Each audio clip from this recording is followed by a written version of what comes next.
Hey everyone, I've noticed that many of you are enjoying the videos, but most of you haven't subscribed yet. We're super close to hitting 1,000 subscribers, and your support could help us reach that milestone. If you're enjoying the content, please hit that subscribe button and give this video a like. It really makes a huge difference and helps us keep creating more awesome content. Thank you so much for watching and supporting. I leaned back in my chair, staring at the soft glow of the kitchen light. The house was quiet, too quiet, almost suffocating. I tried to focus on the spreadsheets in front of me, but the numbers blurred into meaningless patterns. My eyes drifted to the empty wine glass Rachel had left on the counter, lipstick stain etched along its rim like a taunt. It was late, even for her. Rachel was usually home by now, with that tired but satisfied smile on her face after a long day at the office. The late-night meetings had been happening more frequently lately. There were nights when she claimed to be catching up with colleagues or getting dinner with a client, but something about tonight felt different. The image of her furtively tucking her phone into her bag this morning, almost as if she were hiding something, flashed in my mind. I shook off the thought, forcing myself to look back at the screen. I was imagining things. Rachel and I had been married for 10 years. We had our ups and downs, but she was still the same woman who stood beside me at the altar, vowing to share her life with me. The bond we built over the years, the house, the vacations, the future plans, we were solid. But why did it feel like a lie? An hour passed before I heard the sound of the front door clicking open. I stayed where I was, heart beating harder than it should. The light footsteps moved through the hallway. She didn't pause to check if I was still awake, just went straight upstairs to our bedroom. The same pattern as the last few weeks. The same dismissive indifference. You're reading too much into it, I told myself. But even as I did, I couldn't ignore the gnawing unease growing in my gut. I glanced at the clock. It was nearly midnight. Enough. I pushed back my chair, the wood scraping against the tiles, and walked upstairs. The bedroom door was partially open, and I heard her voice, low, hurried. She was talking to someone on her phone. My hand tightened around the doorframe as I strained to hear. I'll be there as soon as I can. Yeah, I'm alone. He's not around. I stepped inside, the sudden movement startling her. Rachel jumped, clutching the phone against her chest. Her wide eyes met mine, and for a split second, something flickered in them. Guilt, maybe? Fear? Mark, she said, voice strained, I didn't hear you come up. Who were you talking to? I asked, keeping my voice even, controlled. Inside, though, I was seething. No one, she lied easily, slipping the phone into her pocket. Just a friend from work. A friend you couldn't talk to downstairs? While I was awake, Rachel's gaze hardened and she sighed, brushing past me. Not this again, Mark. You've been so suspicious lately. What's wrong with you? What's wrong with me? I repeated, incredulous. You've been sneaking around, taking calls at odd hours and acting like I'm some stranger in my own house. Am I supposed to pretend I don't notice? I'm not sneaking around. Her tone was clipped, defensive. She turned away, grabbing her things to head into the bathroom. You're just being paranoid. I watched as she slammed the door shut, the sound reverberating through the silence of the house. My fist clenched at my sides. Paranoid? Maybe I was, but something was off. I felt it in every hollow glance she gave me, every time she brushed me off and with some flimsy excuse. My fingers itched to grab her phone, to look through her messages. But I knew how that would go. She'd accuse me of invading her privacy, of overstepping. And I'd be the one apologizing, even though I knew something wasn't right. The door opened again, and Rachel emerged, eyes cold and distant. I'm tired. I'm going to bed. Without another word, she slipped under the covers, turning away from me. I stood there staring at her back, feeling an unsettling emptiness settle in my chest. The bed we used to share seemed wider now, as if the distance between us had become physical. A chasm I couldn't cross. I didn't sleep that night. The next few days were a blur of strained conversations and awkward silences. Rachel's behavior was erratic. One moment, she was dismissive and cold. The next, overly affectionate, as if trying to cover up something. My mind ran wild, jumping to conclusions I couldn't substantiate. And then I found it. It was a Friday evening, and Rachel was out again, claiming some last-minute work emergency. The house felt suffocating. I needed air, needed to clear my head. I went to grab my jacket from the hallway closet and noticed Rachel's purse lying on the console table. My heart pounded as I stared at it. Don't do it, I told myself. But I couldn't help it. My hand moved on its own, unzipping the purse. I told myself I was looking for nothing specific, just some peace of mind. Instead, I found a USB drive. Why would Rachel have a USB drive in her purse? I turned it over in my hand, frowning. There was no label, no indication of what was on it. Before I could second-guess myself, I grabbed my laptop and plugged it in. What I saw made my blood run cold. There I was, on the screen, leaning over a woman I barely recognized at some company event. The video was grainy, but the details were unmistakable. The way I touched her arm, leaned in close, whispered something in her ear. A chill ran down my spine. I never attended that event. I never touched anyone like that, but it was me. I watched, paralyzed, as the video played out.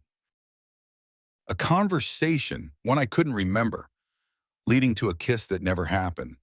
My face was right there, smirking in a way I'd never seen myself do.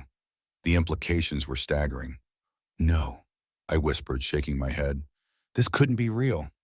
It wasn't real. Someone had gone to great lengths to create this, to make it look like I had cheated. Rachel, the realization hit like a sledgehammer. She had done this. She created a fake video to ruin me. And this wasn't just about infidelity. This was a setup, an ambush. My stomach churned as I imagined her sitting with someone else, plotting, creating this digital lie. For what? A clean divorce? To take everything I'd built? My vision blurred with rage. She wanted to paint me as the villain, the unfaithful husband. She wanted to destroy me. The front door creaked open, and I yanked the USB drive out, shoving it back into her purse. Rachel walked in, her expression unreadable as she set down her keys. "You're still up?" she asked casually, like everything was normal. Normal? I almost laughed. The rage, the hurt, it was all there, simmering beneath the surface.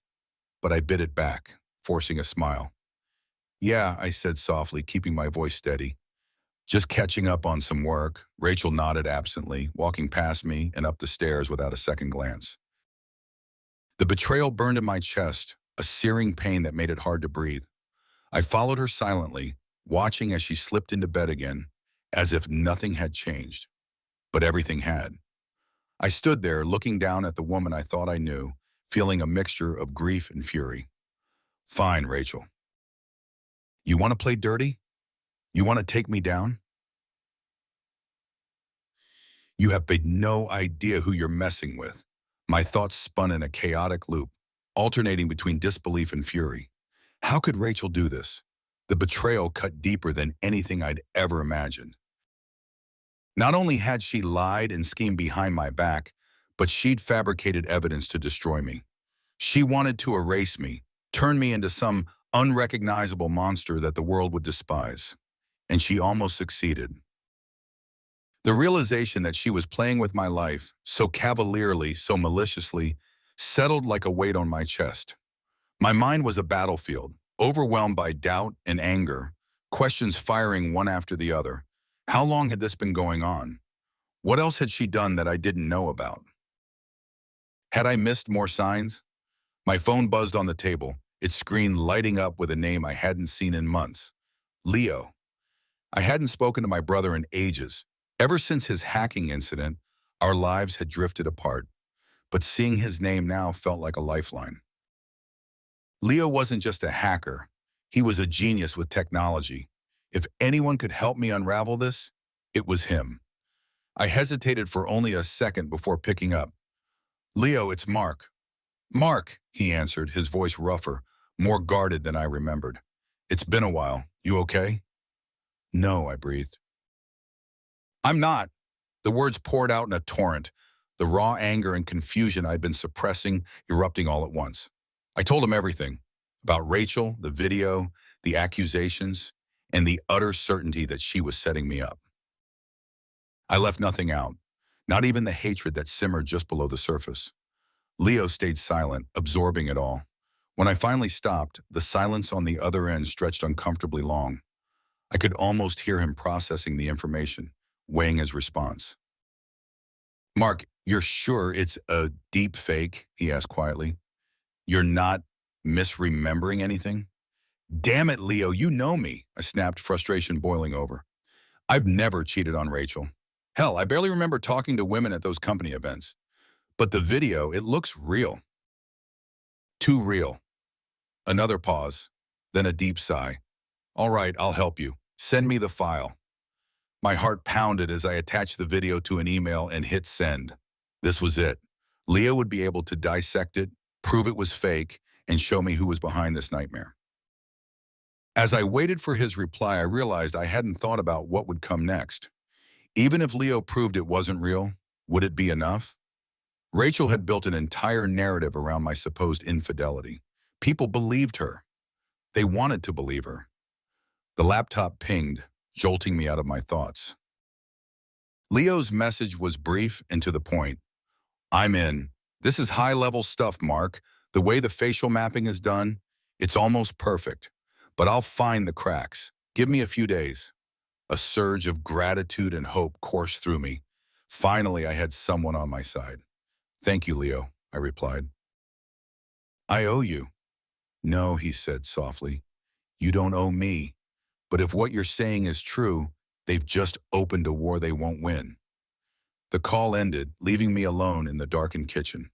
I glanced at the USB drive still lying on the counter.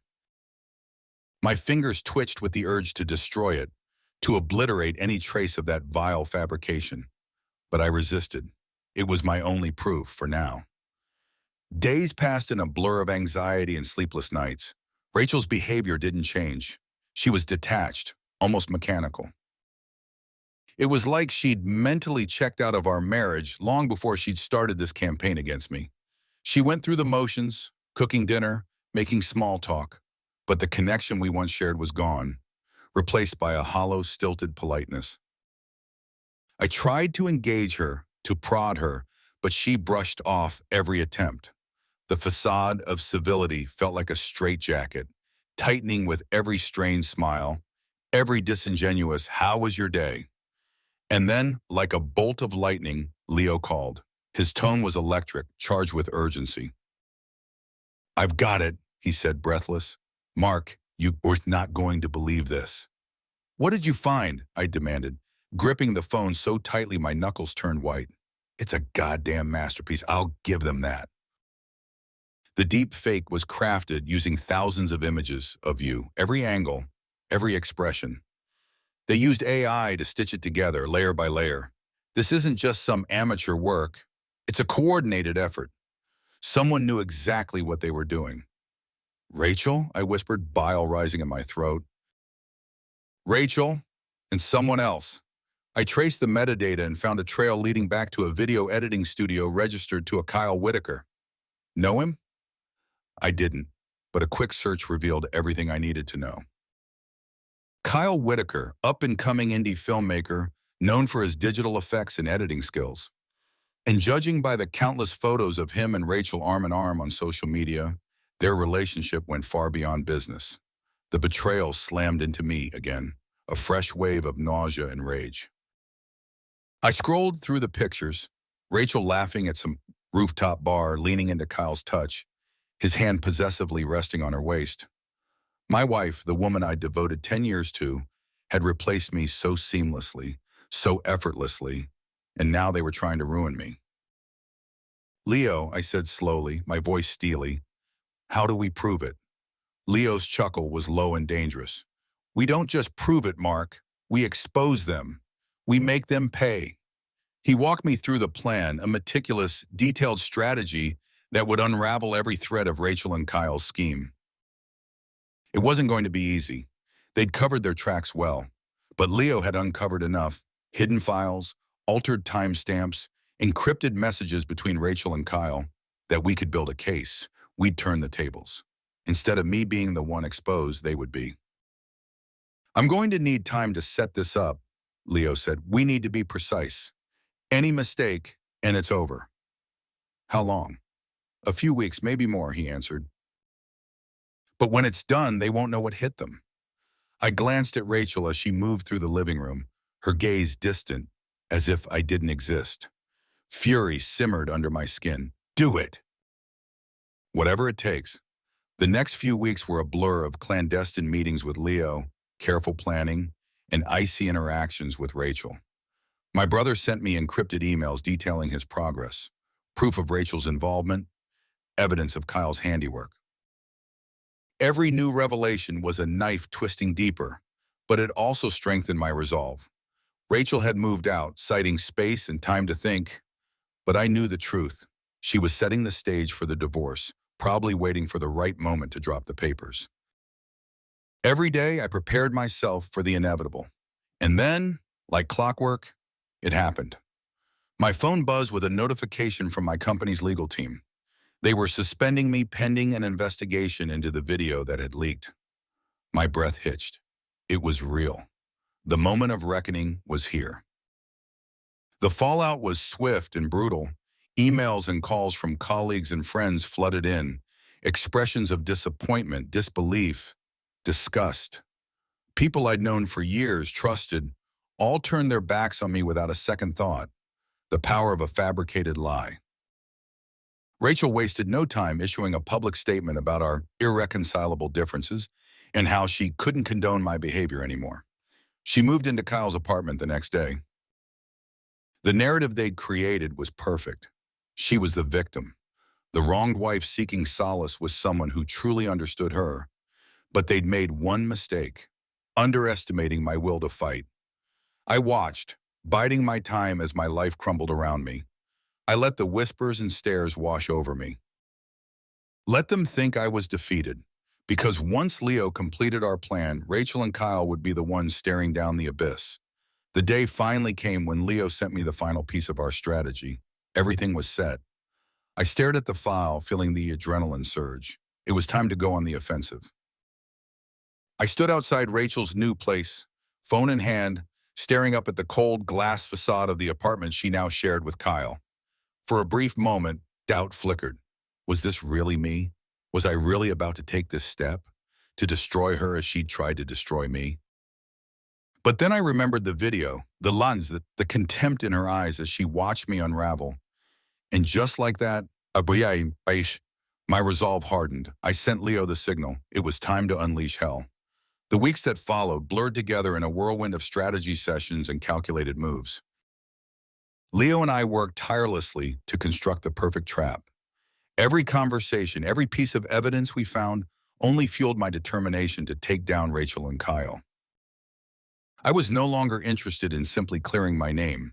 I wanted to dismantle their lives piece by piece, just like they'd tried to do to mine. Leo's technical prowess was invaluable. He unearthed more details linking Rachel and Kyle, more incriminating emails, and call logs that detailed their interactions during times she'd claimed to be working late or meeting a client.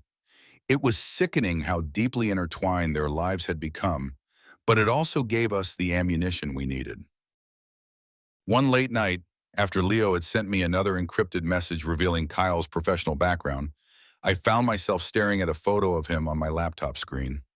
He looked confident, cocky even.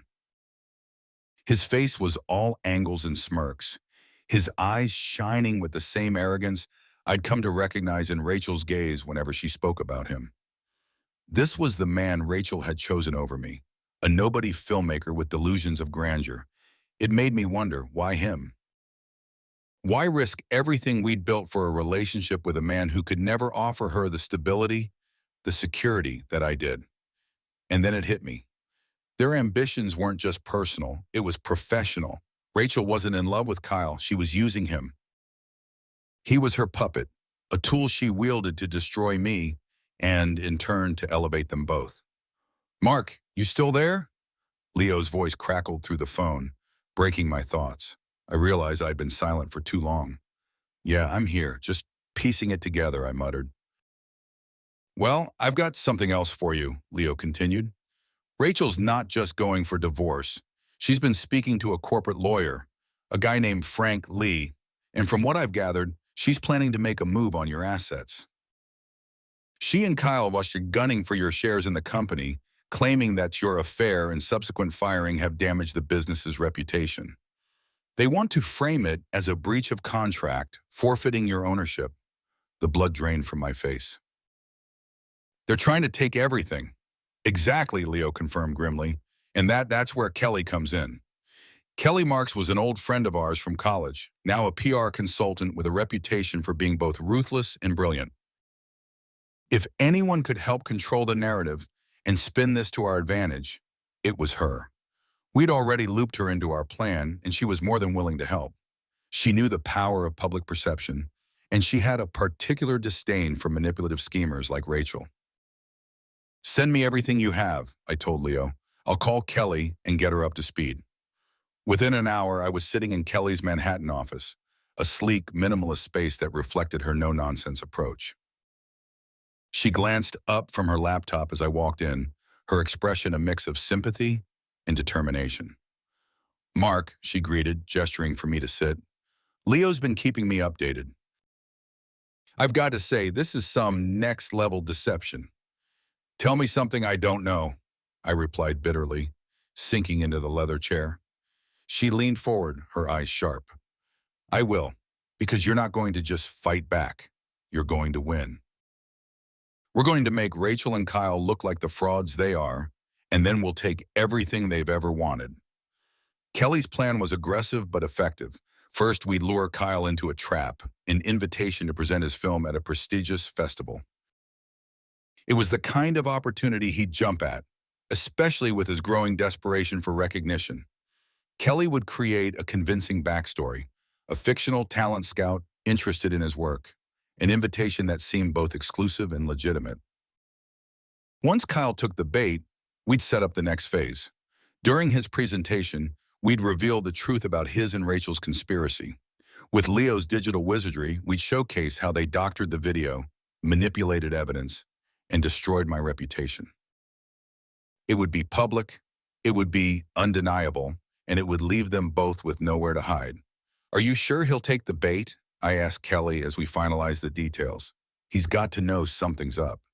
He won't suspect a thing, she said confidently. People like Kyle, narcissistic, insecure, they're easy to manipulate.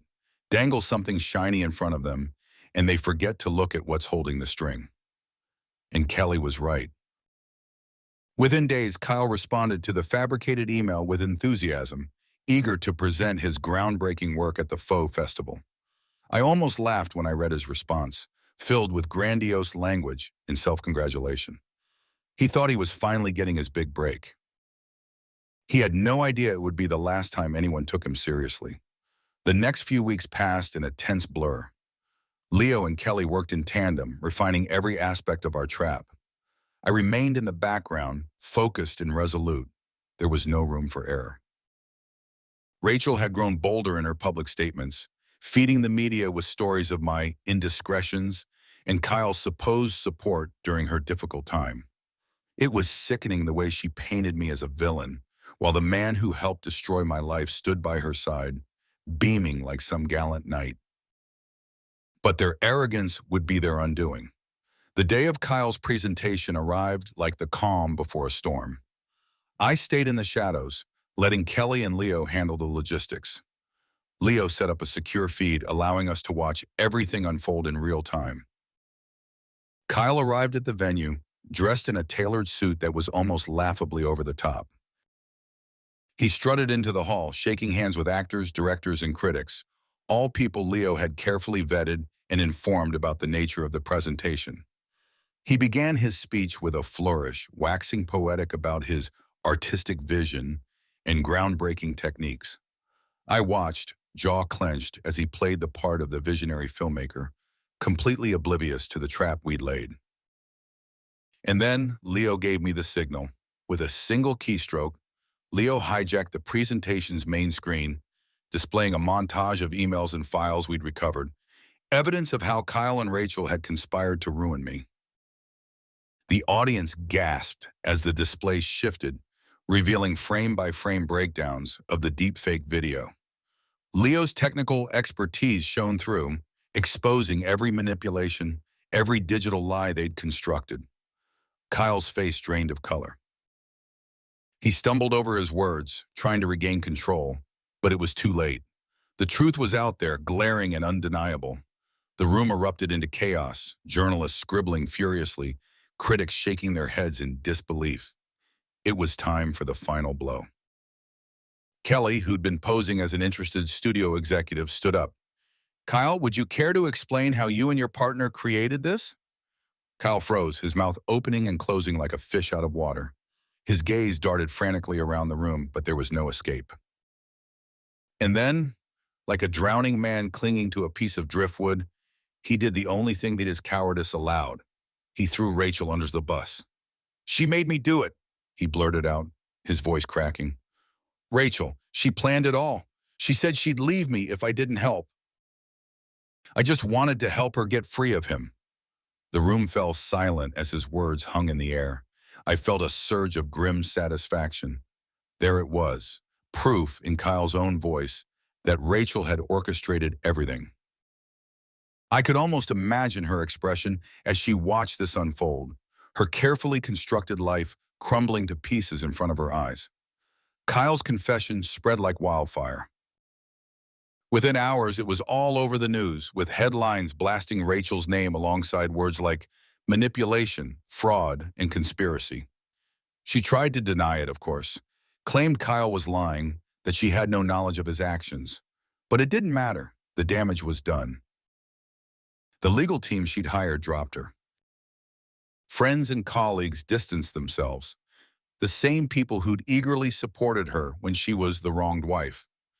The divorce proceedings stalled as new allegations of fraud surfaced, and her claim to my assets disintegrated under the weight of her tarnished reputation. I sat in my apartment watching it all unfold. Kyle's career was over. Rachel's name was dragged through the mud, her aspirations shattered.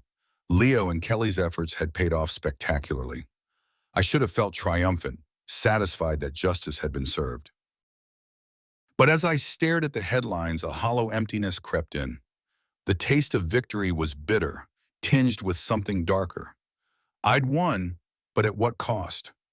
I glanced around the empty room, the silence thick and suffocating. The woman I'd loved, the life I'd cherished, all gone.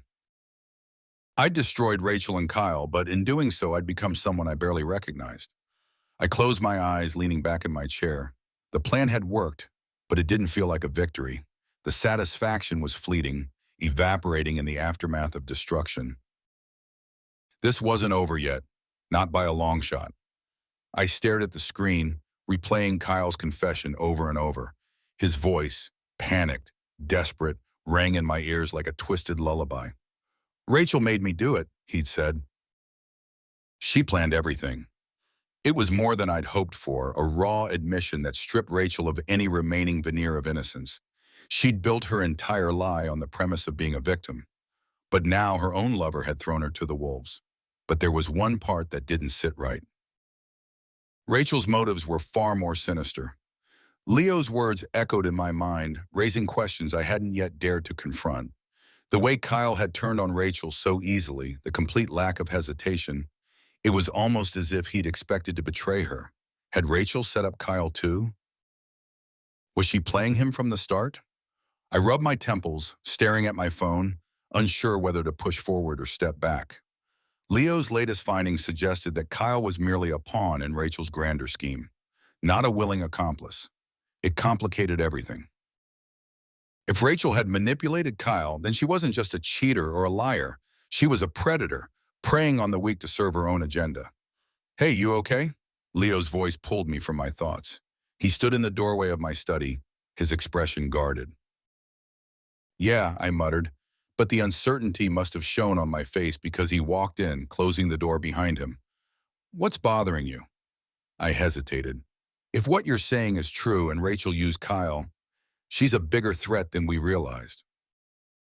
It means she's not just trying to destroy me, she's eliminating anyone who stands in her way." Leo nodded slowly, understanding dawning on his face. She's cutting all loose ends. I clenched my jaw. So what do we do now? He shrugged. We stick to the plan. Kyle's already unraveling, and with his confession out there, Rachel's credibility is hanging by a thread. We can still finish this. But I knew Leo sensed the shift as well. This wasn't just about revenge anymore. It was about survival. Rachel wasn't someone I could afford to underestimate. If she was willing to turn Kyle into a sacrificial lamb, who knew what else she was capable of? I need more information, I said, voice tight. I need to know everything about Rachel's plans, her finances, her communications with this lawyer, Frank Lee. If she's aiming for something bigger than just a divorce, I need to be prepared. Already working on it, Leo assured me. He paused, then added, but Mark, be careful. Rachel's playing a dangerous game. Don't let her drag you down with her. I nodded, but my mind was already racing ahead, calculating the next move. If Rachel had a larger scheme in mind, I had to anticipate her every step, outthink her, outmaneuver her, and to do that, I needed to get inside her head. The following days were a blur of activity. Leo ramped up his surveillance, tapping into Rachel's phone and email, intercepting messages between her and Frank Lee. Each new discovery painted a clearer picture of her intentions. She wasn't just gunning for my assets. She was setting the stage for a public spectacle, a legal battle that would cast her as a martyr and me as a corporate pariah. Frank was feeding her information, coaching her on how to play the media, the courts, even public opinion. She's laying the groundwork for a full-scale takeover, Leo reported one night, his voice laced with frustration. She wants to not only take your shares, but also leverage your supposed misconduct to gain control of the board. If she wins, she could effectively push you out of the company altogether. Why? I asked, baffled. She's not qualified to run a company like ours. What's her endgame? Power, Leo answered bluntly. Rachel's using the divorce as a smokescreen to seize control of your business. Once she has it, she can sell it off or use it as leverage for something else. She's not interested in running it. She's interested in owning it. The realization hit like a punch to the gut. This wasn't just about revenge anymore. It was about dismantling everything I'd ever worked for. Rachel wasn't satisfied with ruining my reputation. She wanted to erase me entirely. She can't get away with this, I growled, fists clenched. We need to escalate. Make her pay for every inch she's tried to take. Agreed, Leo said quietly, but we have to be smart. If we come at her too hard, too fast, she'll know we're onto her. Then we'll play it slow, I decided. Keep chipping away at her foundation until she's left with nothing. It was easier said than done. Rachel tightened her defenses, hiring more lawyers and PR experts to counter every move we made. The media war was brutal, with Rachel painting me as a vindictive ex-husband using tech and trickery to defame her. I watched in disgust as she stood on the steps of the courthouse, flanked by her legal team, shedding crocodile tears for the cameras. This has been the hardest time of my life, she sobbed, voice trembling just enough to seem authentic. But I won't be silenced by a bully. I won't let him intimidate me or steal what's rightfully mine. The crowd ate it up, nodding sympathetically, their eyes filled with misplaced pity. The more she pushed, the more isolated I became. Even Kelly's influence in the PR world couldn't fully counteract the sympathy Rachel garnered with her act. But we weren't done yet. While Rachel paraded herself as the victim, Leo and I focused on the financials. With Kelly's help, we traced suspicious transactions and identified several offshore accounts tied to Rachel and Frank Lee.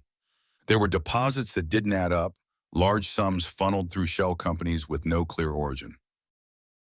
What the hell is she doing with this money? I muttered, staring at the records. Looks like she's been siphoning funds for a while, Leo mused. Probably to build her war chest for the takeover. She's not just trying to take the company, Kelly interjected, her tone sharp. She's setting up an escape route. If things go south, she wants to disappear. So we box her in, I said, the plan forming in my mind. We leak these transactions, show the world that the woman claiming to be the wronged wife is hiding millions in offshore accounts. It'll blow her narrative apart. Leo and Kelly exchanged a look, then nodded in agreement. It was a risky move, one that could backfire if Rachel spun it the right way. But it was our best shot at destabilizing her position. We went public with the information a week later. The headlines screamed of Rachel's hidden fortune and suspicious financial dealings. The media, ever hungry for a new scandal, turned on her instantly. Reporters hounded her at every step, demanding explanations she couldn't provide. But Rachel, ever the master manipulator, didn't falter. Instead, she doubled down, accusing me of fabricating the financial records just as I'd supposedly doctored the video. She framed it as another desperate attempt to discredit her, a narrative that found enough traction to keep her afloat. Frustration gnawed at me, but I refused to back down. We'd rattled her cage. Now we just needed to push her over the edge. Then an unexpected message came through from one of Leo's sources. "You're not going to believe this," Leo said, his eyes wide with disbelief. "Rachel's been negotiating with Kyle behind the scenes. She's offering him money, a lot of money, to retract his confession and claim he was coerced into making it." My blood ran cold. If Kyle recanted, the entire case we'd built would fall apart. Rachel knew exactly what she was doing, and she was willing to pay any price to get out of this mess. "We can't let that happen," I snapped. "We need to get to Kyle first." Leo nodded, already typing furiously on his laptop. "I'll find out where he is." We need to have something stronger, something he can't refute or back out of. A few days later, we cornered Kyle at his apartment, a dingy little place that reeked of desperation. He opened the door, eyes wide with fear when he saw me and Leo standing there. "Please," he stammered. "I didn't mean—" "Shut up and listen," I cut him off, stepping forward until we were inches apart. "Rachel's going to bury you alive. She's not offering you money to help. She's buying your silence because she knows you're the only one who can take her down." Kyle blinked, looking between us like a trapped animal. But she said—" "She lied," Leo interjected sharply. "And if you go along with her, you are going down too." For a moment, Kyle seemed to waver, doubt flickering across his face. Then he swallowed hard, his shoulders slumping in defeat. "What do you want me to do?" I smiled grimly. "We're going to make sure Rachel never gets another chance to screw anyone over again." Kyle nodded slowly, realization dawning in his eyes. "Okay, I'm in." With Kyle on board, we put the final phase of our plan in motion. He'd testify against Rachel in court, reveal everything she'd done to manipulate him. We'd expose her in the most public, undeniable way possible. Rachel's empire was crumbling, and this time there was no escape. The venue was packed with industry insiders, critics, and a slew of eager onlookers, all buzzing with anticipation. I stood at the back of the room, blending into the shadows as the lights dimmed and the spotlight focused on the stage. Kyle stood there, jittery, but trying to maintain his composure, a strained smile plastered on his face. He cleared his throat and launched into his speech, one he'd probably rehearsed 1,000 times in front of his bathroom mirror. "Thank you all for being here tonight," he began, his voice carrying a faux confidence. "This film is the culmination of years of dedication and hard work. It's a piece that explores the boundaries of truth and illusion." A sardonic smile tugged at my lips. Truth and illusion. Kyle had no idea how fitting those words were, or just how badly his own truth was about to be shattered. Leo, positioned next to me with a laptop, leaned closer. "Ready?" he whispered, his voice low and steady. I nodded, heart pounding. This was it, the moment everything came crashing down. All the lies, the deception, Rachel's machinations, everything would be laid bare tonight. "Let's go," I murmured back. With a few keystrokes, Leo took control of the presentation feed, hijacking the projector signal. Kyle's voice faltered as the screen behind him went black. Confusion rippled through the audience. I saw him glance nervously to the side, probably assuming it was a technical glitch. But then the first image flickered onto the screen, an email chain between him and Rachel, one that detailed their initial discussions of fabricating the video. Murmurs spread like wildfire. Kyle paled, his eyes darting wildly across the room as the realization hit. He turned toward the screen, his back to the audience, as if he could somehow will the incriminating evidence away. I, I don't, he stammered, but his voice was drowned out by the stunned whispers and gasps. Leo didn't stop. He clicked through the slides, revealing more and more damning correspondence, videos of Kyle manipulating footage, Rachel's instructions on how to make the edits look seamless, and financial transactions that tied everything together in a perfect web of deceit. Rachel wanted you to believe I was the villain, I said, stepping out of the shadows and making my way down the aisle. Heads turned as I walked, all eyes suddenly on me.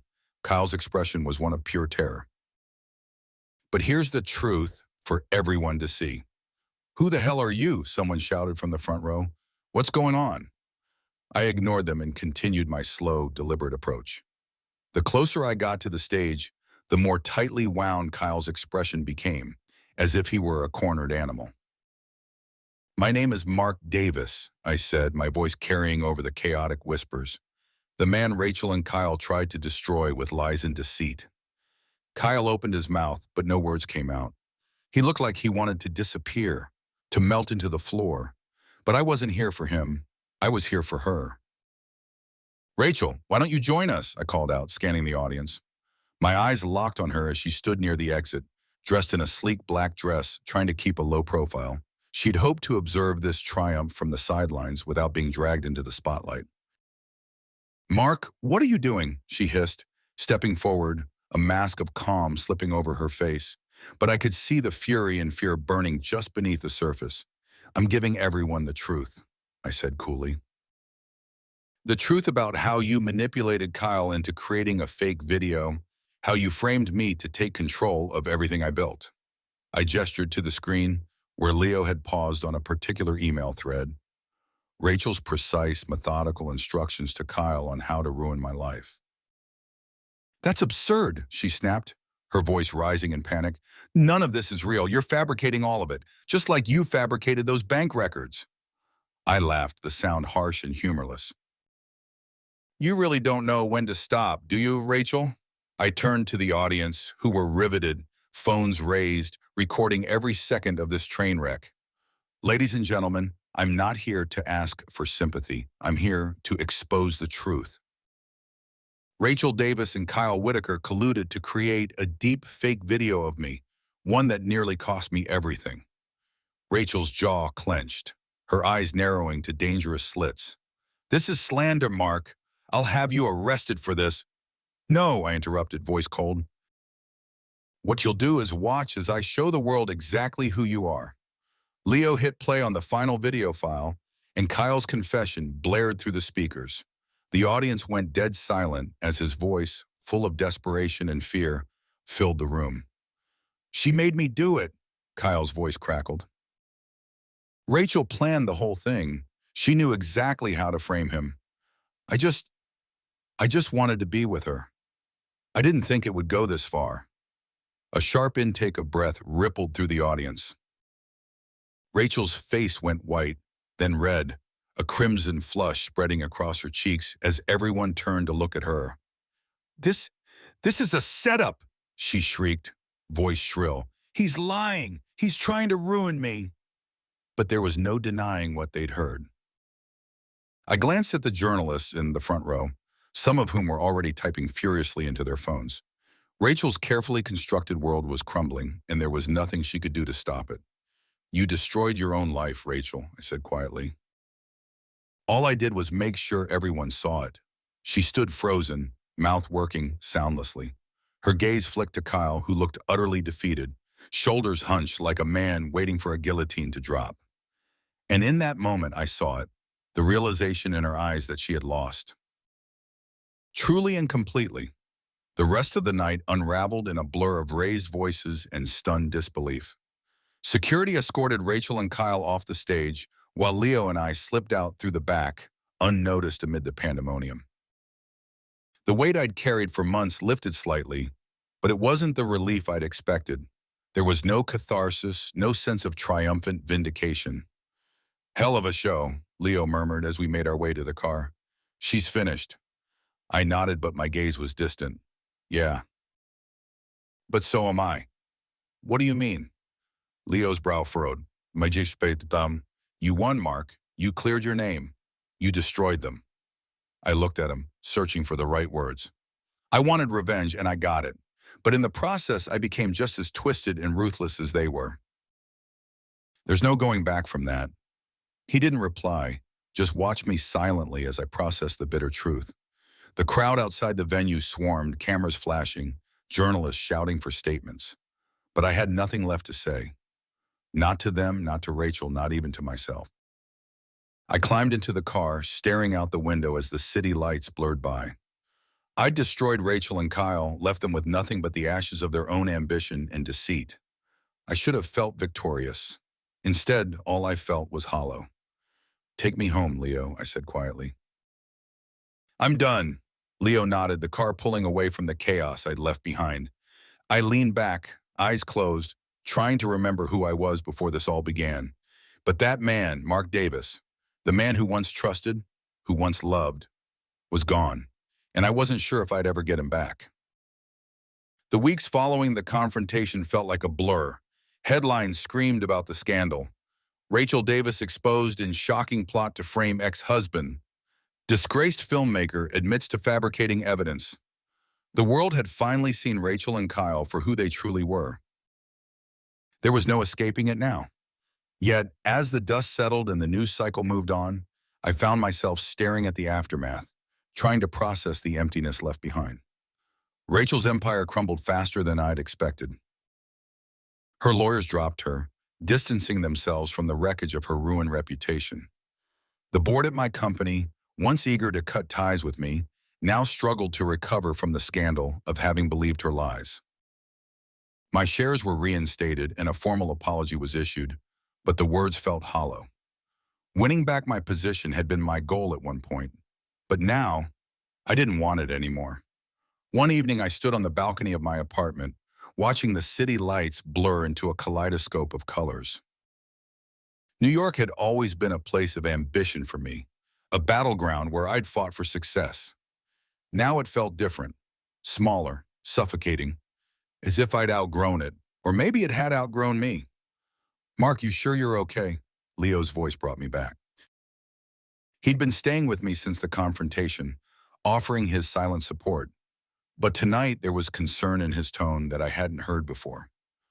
Yeah, I'm fine, I lied, knowing he'd see right through it. Don't bullshit me. You haven't been yourself since that night. I mean, I get it. You did what you set out to do, but this... He waved a hand around, gesturing at the empty apartment. This isn't a victory lap. I sighed, turning back to the view. I thought destroying them would bring me some sense of closure, but it didn't. It just left a void. Leo stepped closer, his gaze piercing. What you did, it changed you. I can see it. You're not the same guy who called me months ago, desperate for answers. Maybe I don't want to be that guy anymore, I murmured. The old me, the Mark who trusted people, who believed in doing things the right way, felt like a distant memory. In his place was someone colder, sharper, a man capable of tearing lives apart without a second thought, a man who didn't recognize his own reflection. What now then? Leo asked softly. I didn't have an answer. All I knew was that I couldn't stay here, in this apartment filled with ghosts of a life that no longer existed. I needed to start over, somewhere far away from the carnage I'd created. I'm leaving, I said quietly, the decision crystallizing in that moment. I need to get out of New York, away from all of this. Leo frowned, but he nodded slowly. You're sure? Yeah. I turned to him, the weight of the choice settling over me like a heavy coat. There's nothing left for me here, Leo. Rachel's gone, Kyle's ruined, and I've got my name back. But it cost me too much. He didn't argue, just gave me that steady, understanding look that only a brother could. Where will you go? I don't know yet. Maybe I'll drive down the coast, take some time to figure things out. A bitter smile tugged at my lips. For once, I have the luxury of not knowing. Leo reached out and clapped a hand on my shoulder. Wherever you end up, make sure it's a place where you can find some peace, Mark. You've been fighting for so long, I'm not even sure you remember what it feels like to just be. He was right. I'd been so consumed by rage and revenge that I'd lost sight of everything else. I needed to remember who I was outside of this war, who I could become when the anger subsided. The next morning, I packed up the essentials, a few changes of clothes, a laptop, some books I hadn't read in years, and loaded everything into my car. As I drove out of the city, the skyline shrinking in the rearview mirror, I felt a strange sense of detachment, as if I were shedding an old skin. My phone buzzed with messages, texts from former colleagues, calls from journalists wanting statements. I ignored them all. I wasn't Mark Davis, the finance executive anymore. I wasn't even Mark Davis, the man who destroyed his enemies. I was just Mark. Days turned into weeks as I drove south, the miles rolling by in a blur of highways and rest stops. I avoided the news, shut out the world I'd once been so entrenched in. Slowly, the anger that had burned so fiercely began to fade, replaced by something I hadn't expected: regret. Not for what I'd done to Rachel or Kyle. No, they deserved every bit of the ruin I'd inflicted, but regret for what I'd allowed myself to become in the process. I'd crossed lines I hadn't known existed, reveled in cruelty that went beyond justice. The victory had come at a price, one I hadn't fully understood until I was alone, with nothing but the open road and my own thoughts for company. One evening, as the sun dipped below the horizon, I pulled into a small coastal town in the Carolinas. It was quiet, the kind of place where people knew each other's names, and the biggest news of the day was a new menu item at the local diner. I checked into a modest inn, stowed my bags, and took a walk along the beach. The sound of waves crashing against the shore was calming, the salty breeze a balm for my frayed nerves. I stood there, staring out at the endless expanse of water, and for the first time in months, I felt something shift inside me. A lightness, a release. I was free. Free from Rachel's lies, from the need to prove myself, from the bitterness that had poisoned everything I touched. The revenge had been satisfying in a dark, primal way, but it hadn't given me back what I'd lost. That was something I'd have to rebuild on my own, piece by piece. A few days later, I found a small cottage for rent at the edge of town. It wasn't much, just a single-story place with a rickety porch and a view of the ocean, but it felt right, a place to start over, to figure out who I wanted to be now that the dust had settled. I spent my days walking along the shore, letting the rhythm of the waves soothe my mind. The nights were quiet, filled with the chirping of crickets and the rustle of wind through the trees. There were no deadlines, no meetings, no battles to fight, just silence. The people in town were friendly, but not intrusive. They nodded and smiled when I passed, asked a few polite questions, then left me alone. It was exactly what I needed, a chance to be anonymous, to exist without expectations. One afternoon, as I sat on the porch with a cup of coffee, I found myself thinking about Rachel. Not with anger or hatred, but with a distant kind of sadness. She'd been a part of my life for so long, and now she was just gone. I wondered where she was, what she was doing, if she'd found some way to pick up the pieces. But those thoughts were fleeting. I had no desire to go back, to reopen old wounds. Whatever happened to her, it wasn't my concern anymore. We were both prisoners of our choices, and I'd made mine. As the weeks turned into months, I felt the last remnants of bitterness dissolve. I read books I'd been too busy to enjoy before, cooked simple meals, and watched the sunset every evening, feeling a sense of calm I hadn't known I was capable of. One day, I took out my phone and scrolled through the contacts I hadn't touched since I'd left New York. Leo's number stared back at me, a familiar anchor. I hesitated, then dialed. "Mark." His voice was a mix of surprise and concern. "Where are you?" "Somewhere quiet," I replied, smiling. "I just wanted to say thanks for everything." There was a pause, then a soft chuckle. "You sound different. Better." "Yeah," I said, breathing in the sea air. "I think I am." We talked for a while about nothing and everything before hanging up. And as I looked out at the ocean, I felt a strange sense of peace settle over me. I didn't know what the future held, but I knew one thing for certain. I was finally free of the lies and betrayal that had defined me for so long. I'd been through hell and back, but I'd come out the other side. Scarred, yes, changed, absolutely, but also whole, and that was enough. With a deep breath, I stood up and walked down to the beach, feeling the sand shift beneath my feet. I wasn't running anymore. I wasn't hiding. I was just living, and it felt good.